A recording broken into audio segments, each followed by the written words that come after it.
For the repair of the ESCU-AM1 by HANSHIN Electric, the following procedures were necessary.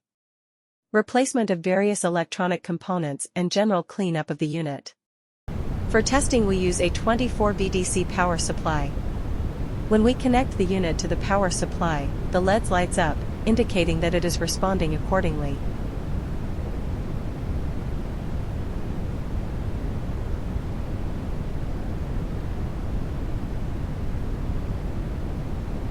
No further testing is possible due to the absence of additional units.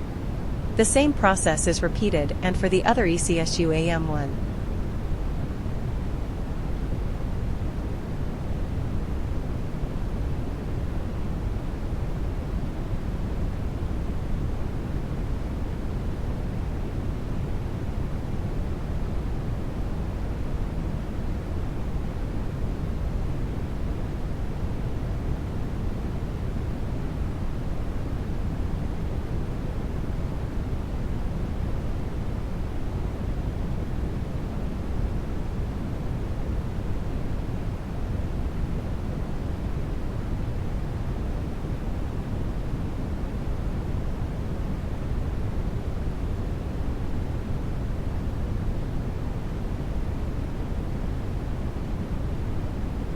It is now clear that the ESCU-AM1 by HANSHIN Electric is working successfully and is ready to be delivered to the client.